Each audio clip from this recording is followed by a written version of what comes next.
Shalom Bapak Ibu dan saudara-saudari yang dikasihi oleh Tuhan Yesus Kristus. Mari kita memasuki renungan Prapaskah GKR Camanik tahun 2025 ini dengan judul Pertobatan yang Berkenan.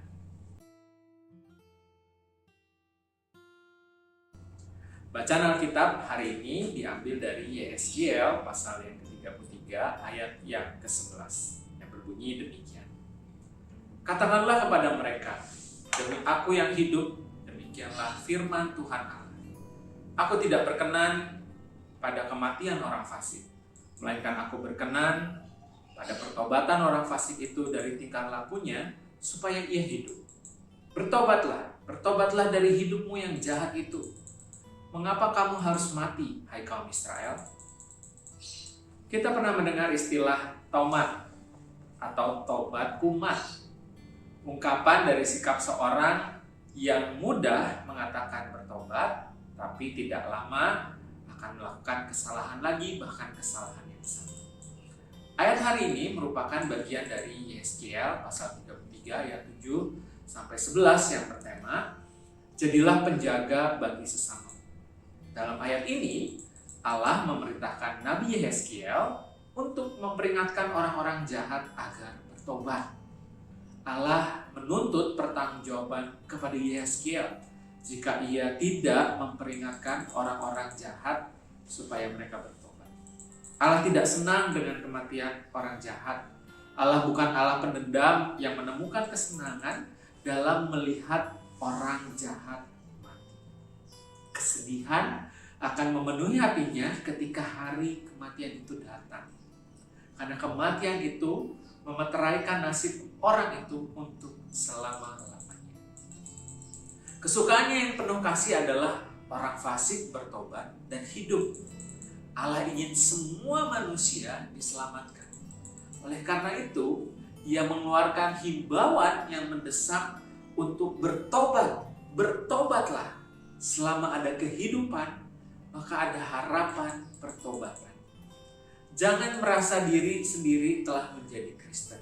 Seperti halnya banyak orang dari umat Allah yang merasa diri sudah aman dan dibenarkan sehingga tidak perlu melakukan apapun lagi.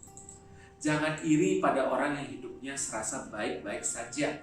Tidak ada yang tahu jika dirinya justru sedang mengalami hilangnya kepekaan untuk mengalami pertobatan. Hal itu juga diharapkan dapat dirasakan oleh kita semua umat Kristen.